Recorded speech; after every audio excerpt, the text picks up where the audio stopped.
Buenas tardes, amados hermanos. Les invito para que me acompañen en una palabra de oración para buscar la guía y la dirección de nuestro Dios. Padre amantísimo, en esta hora de la tarde, mi Señor, me presento delante de su santa y divina presencia, rogándole y suplicándole, mi Padre Celestial, que me use como un instrumento útil en sus preciosas y poderosas manos. Rogándole, mi Padre Celestial, que me dé las palabras que usted ya ha preparado para su pueblo en esta tarde, mi Señor. Le ruego también, Señor, que nos conceda, que nos permita entender y comprender su palabra y aplicarla en nuestra vida diaria, mi Señor. Concédanos salir edificados en esta tarde de su casa de oración, pues se lo ruego en el nombre de Cristo Jesús, nuestro Redentor. Amén. Bien, hermanos, pues hoy no pude estar con ustedes en la mañana porque también andaba ocupada en las cosas de nuestro Dios. No escuché la predicación de la mañana, pero hoy vino otra predicadora y creo que no tomó ya el tema que traemos de Corintios. Bueno, de cualquier manera me ubicaré en el tema que, como ya lo comentó nuestra hermana Elda, el tema se llama exhortación a perdonar. Exhortación a perdonar. Y de ahí no nos vamos a salir del tema, exhortación a perdonar. Fíjense, amados hermanos, que los conflictos y los desacuerdos no son exclusivos de nuestro tiempo, ni tampoco son exclusivos de la Iglesia Cristo, la luz del mundo. En toda la historia de la Biblia, nosotros encontramos que han habido conflictos y desacuerdos dentro de la Iglesia. Ya más recientemente en el Nuevo Testamento, cuando Jesús andaba con sus discípulos, también ahí nosotros encontramos que dos de sus discípulos se anticiparon al resto de sus compañeros y cuando tuvieron la oportunidad le dijeron a Jesús: Señor, queremos que uno de nosotros se siente a tu derecha y el otro se siente a tu izquierda cuando estemos en gloria. Así que, amados hermanos, ellos querían, por decirlo terrenalmente hablando, los puestos más altos, mi mano derecha y su mano izquierda de nuestro Señor Jesucristo. Así que, y en este capítulo, el apóstol Pablo narra un conflicto que había afectado a Pablo como a la iglesia. ¿Y por qué había afectado? ¿Por qué no nada más afectó a Pablo, sino también a la iglesia? Porque cuando surgen los conflictos en la iglesia, lo que se ha observado es que la iglesia toma partido. Y entonces la iglesia se divide. Unos apoyan a un hermano porque para que haya un conflicto, para que haya un problema, tienen que haber dos personas. Si no hay dos personas afectadas, pues no hay ningún conflicto.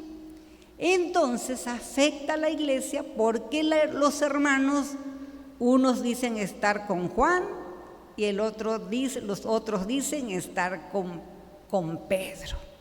Y entonces ya el conflicto no solamente afectó a las dos personas, sino que ya afectó a toda la iglesia.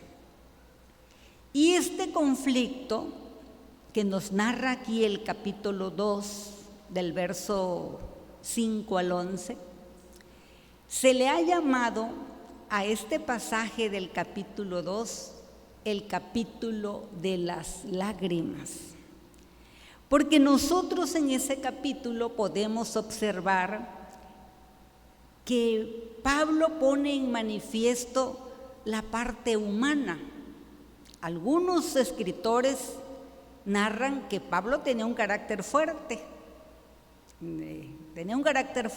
pero aquí él da a conocer su parte afectiva, su parte, vamos a decir, humana, y él refiere una profunda tristeza en su corazón. Y esa profunda tristeza en su corazón lo lleva hasta el borde de sentir una profunda tristeza y del llanto, aunque él en ese momento se encuentra en otro lugar, no se encuentra precisamente en la iglesia de Corinto, pero allá él donde está manda una carta con este mensaje que acabamos de leer. El nombre del agresor, como podemos ver, no se comenta quién es, habla de una persona. El conflicto en sí tampoco lo voy a mencionar yo, porque claramente no lo dice esos versos que me tocaron a mí predicar. No sé si más adelante en los otros capítulos lo vayan a tomar y yo me esté adelantando a la predicación del próximo hermano. Así que por eso tampoco lo mencionaré.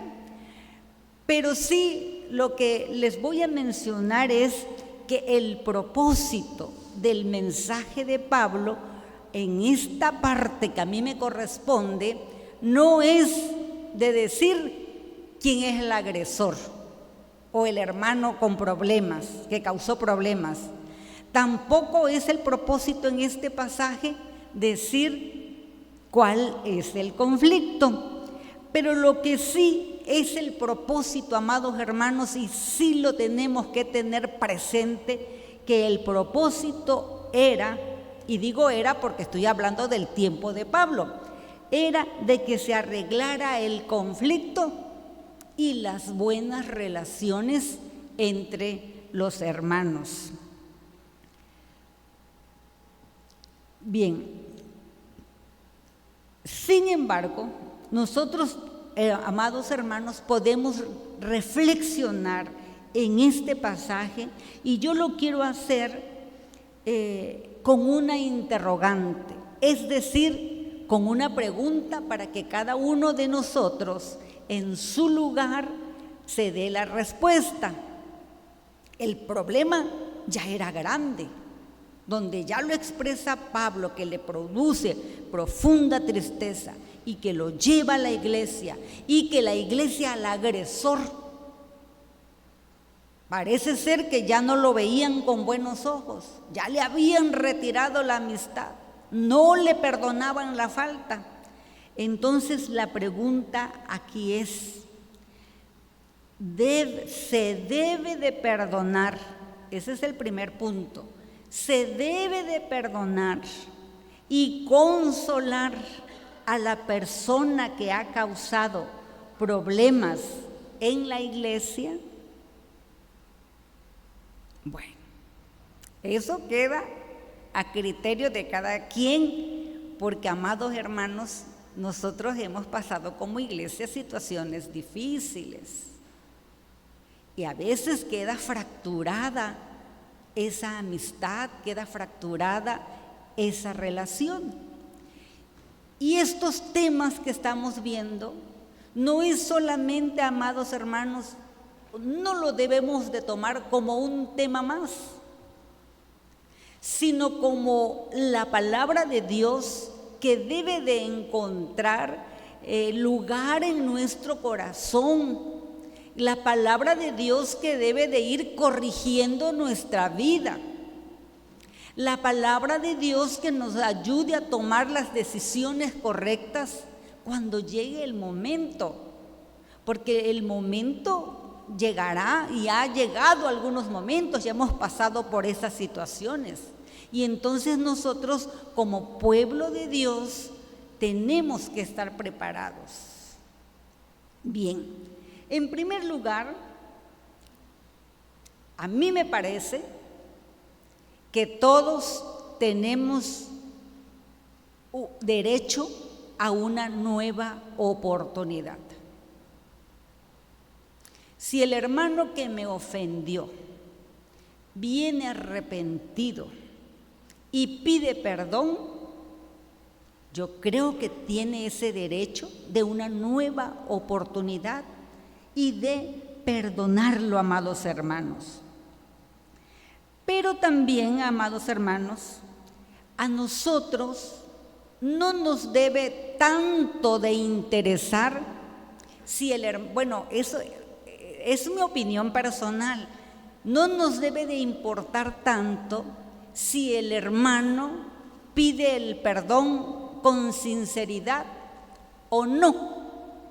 Aquí lo que importa es que cada uno de nosotros debe de ser obediente a la palabra de Dios, porque la palabra de Dios dice: amarás a tu prójimo como a ti mismo. Y la falta de perdón está hablando de una falta de amor por nuestro hermano, que en ese momento cometió una falta, pero como dice la Biblia, el que esté libre de pecados, que tire la primera piedra.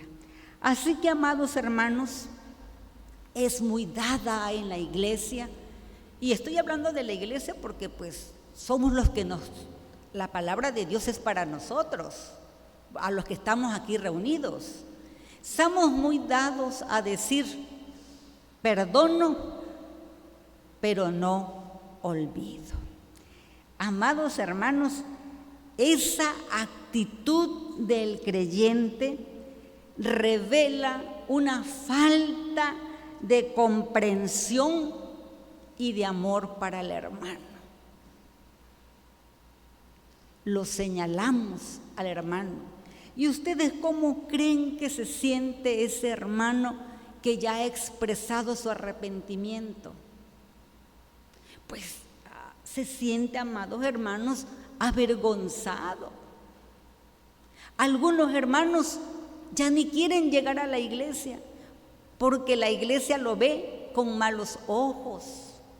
Ya no lo quieren saludar, lo aíslan. El hermano termina el culto y sale corriendo y se va a su casa, porque en este grupo que él considera su grupo, los hermanos de la iglesia, ya no lo ven con buenos ojos. Y también la conciencia del hermano pues también lo reprende y dice: bueno, cometí una falta tan grande que ya los hermanos no me volverán a tener la confianza. Así que, amados hermanos, a través de las Escrituras, Dios nos habla a cada uno de nosotros y nos dice, amados hermanos, que nosotros debemos de amar a nuestro prójimo y que nosotros, además de darle ese perdón al hermano, lo debemos de abrazar, lo debemos de consolar y demostrarle nuestro amor. Así que, amados hermanos, el amor y el perdón es parte fundamental de la vida del cristiano. Y como dice una palabra de Dios por ahí, que si se me va me ayudan: el que no ama a su hermano no ha conocido a Dios, porque Dios es amor.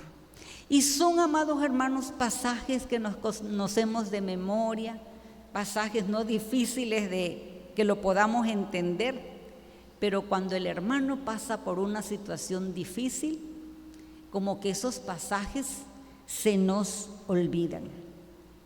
Entonces, amados hermanos, decimos nosotros, ok, perdonamos, lo consolamos, le damos palabras de aliento, nuestro hermano se vuelve a integrar a la iglesia y todo vuelve aparentemente a la normalidad. Pero resulta que ya en nuestra plática, nosotros como miembros de la iglesia, cuando hay una oportunidad, hablamos del asunto y decimos, sí, yo me acuerdo que pasó esto con el hermano fulanito de tal que hizo esto y esto y esto y esto. Hermanos, perdonar es olvidar el asunto, es dejar ese problema en el pasado y es no volverlo a mencionar jamás. Miren, hermanos, cuando uno prepara una predicación, una reflexión, el primer instruido en la palabra de Dios es el que prepara la predicación. Y uno ahí puede reflejar su vida y uno dice, ¿cuántas veces en pláticas he recordado la falta de mi hermano? Pero ¿cuántas veces también en otro grupito, otros hermanos han recordado también mi falta? Y eso que hacemos, amado hermano, no es perdonar, porque no lo hemos olvidado y seguimos comentándolo y seguimos hiriendo a nuestro hermano que cree en nosotros, a nuestro hermano que convive con nosotros, que come y bebe con nosotros en nuestra mesa. Y entonces lastimamos más a las personas con nuestra actitud.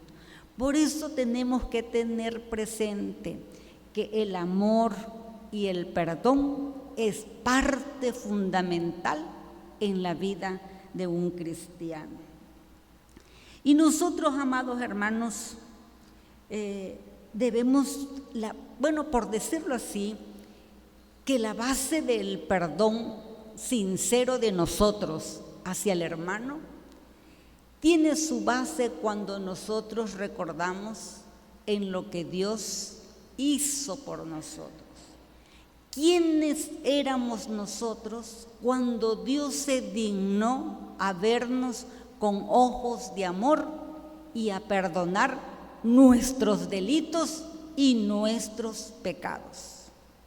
Que aunque algunas personas le llaman errores, suavizándolo, pero no, amados hermanos, es nuestros de así lo dice la palabra de Dios. Mas Dios muestra su amor para con nosotros, que aún siendo pecadores, Cristo murió por nosotros. Y si Dios, no teniendo nada bueno nosotros, no teniendo nada que ofrecerle, Él miró nuestra bajeza, miró cuán necesitado estábamos del perdón de nuestros pecados, Él lo hizo solamente por amor al pecador. Así que nosotros cuando perdonamos y olvidamos la falta del hermano, estamos, amados hermanos, obedeciendo a la palabra de Dios. Y también nosotros leemos en Efesios 4:32 que dice de la siguiente manera: antes, ¿pero antes de qué? Pues antes de ser rencorosos, antes de ser indiferente ante el problema del hermano, antes de ser orgullosos, antes de no sentir amor por el hermano, antes de todas esas cosas, dice la palabra de Dios, sed bondadosos unos con otros. Sed misericordiosos, perdonándonos unos a otros, como Dios también nos perdonó a nosotros en Cristo Jesús. Y como a mí ya me falla bastante la vista y por el horario no voy a poder leer bien la Biblia, yo le quiero pedir a un hermano, por favor, que me haga el bien de darle lectura a los versos 6, 7, 8 y 10. Pero para que no se confunda, vámonos todos derechos, del 6 al 10, para que podamos entender la situación, un poco más la situación de la que les estoy hablando.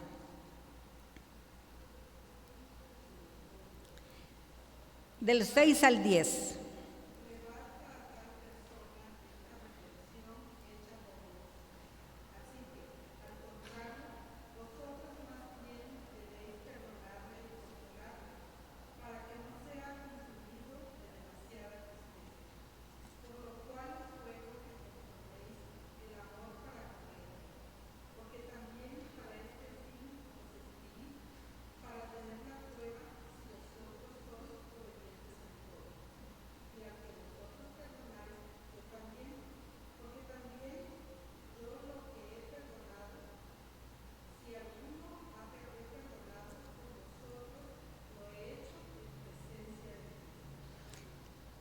Dice, por eso les comentaba yo que el problema era con Pablo, porque si Pablo ya perdonó, que fue el ofendido, ¿cómo no va a perdonar la iglesia?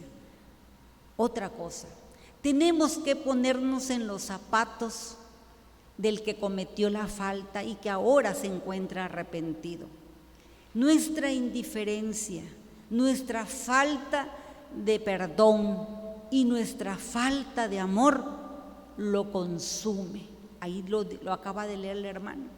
Para que la tristeza, para que no sea consumido por la tristeza. Al hermano quizás lo podemos ver delante de nosotros muy fuerte, pero nosotros no conocemos su corazón.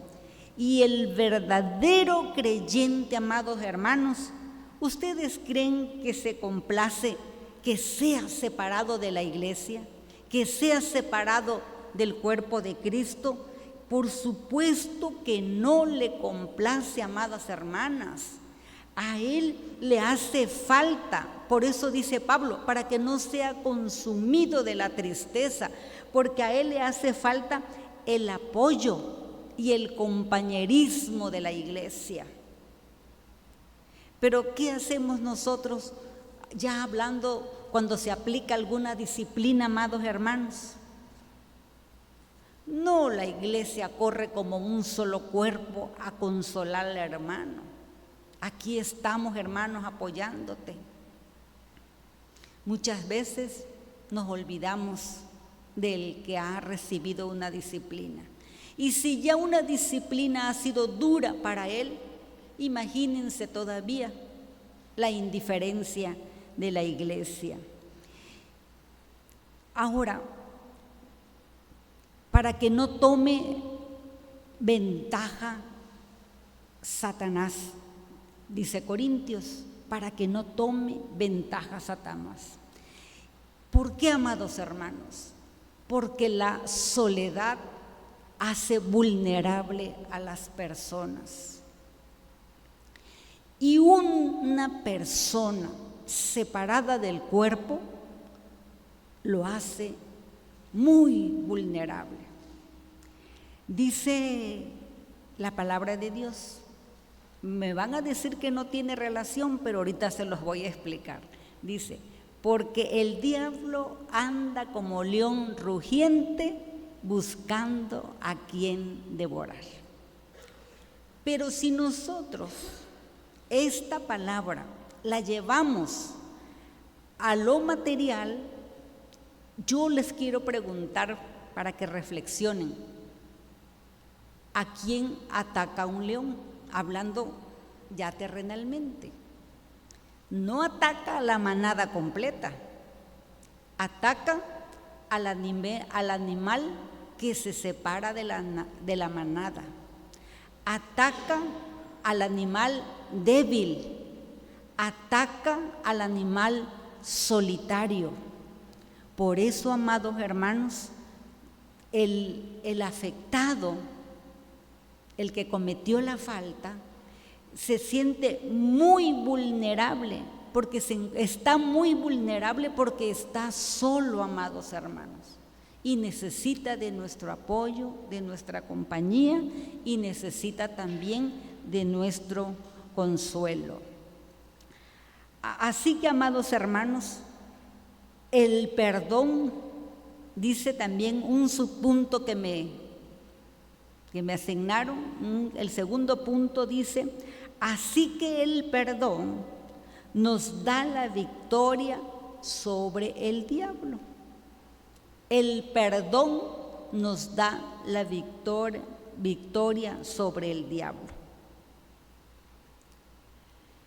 La palabra de Dios dice: no seas vencido de lo malo, mas vence con el bien el mal. Si nosotros, amados hermanos, no perdonamos al prójimo, no sana esa herida del hermano, ni sana la herida de la iglesia que provoca el pecado. Y dice, amados hermanos, que el punto dice que el perdón nos da la victoria sobre el diablo, porque, amados hermanos, el diablo eso es lo que busca: dividir, matar y destruir. Así que Pablo nos dice también que primero nos dijo que la falta de perdón afecta a la persona que comete el pecado, afecta también a la iglesia, la falta de perdón. Pero también el perdón, cuando hemos perdonado, beneficia también a la persona perdonada, beneficia a la persona que da el perdón y beneficia también a la iglesia. Y así que, amados hermanos, nosotros cuando nos encontremos en semejante situación, recordemos que el mayor ejemplo para nosotros es la vida de nuestro Señor Jesucristo. Ahí nosotros encontramos nuestro mayor ejemplo, no en los hermanos de la iglesia. No, si el anciano fulano de tal está en problemas con fulanito de tal y no se perdona, ¿cómo yo, que soy un miembro, que me ofendió, voy a perdonar? No nos fijemos, amados hermanos, en cómo actúa la iglesia. Fijemos nuestros ojos en el autor del perdón, en el que ha perdonado nuestros pecados, nuestro Señor Jesucristo. Y estemos, amados hermanos, no solamente dispuestos a perdonar, sino también a dar amor y a dar consuelo al hermano que ha cometido la falta. Bueno, yo espero y deseo que esta pequeña reflexión de esta noche, no quiero que no olviden mis palabras, sino que no olviden la palabra de nuestro Dios, donde dice que debemos de perdonar al que ha cometido una falta, y que el creyente, la vida fundamental del creyente se basa en el amor y en el perdón a nuestros semejantes. Porque si nosotros pertenecemos al cuerpo de Cristo, creemos en Cristo y somos de Dios, entonces nosotros debemos de practicar el amor para nuestros semejantes y el perdón. y también abrazarlos y consolarlos y olvidarnos de lo que pasó, porque hoy el hermano y mañana puede ser cualquiera de nosotros. Nadie está libre de 100 azotes. Que el Señor les bendiga.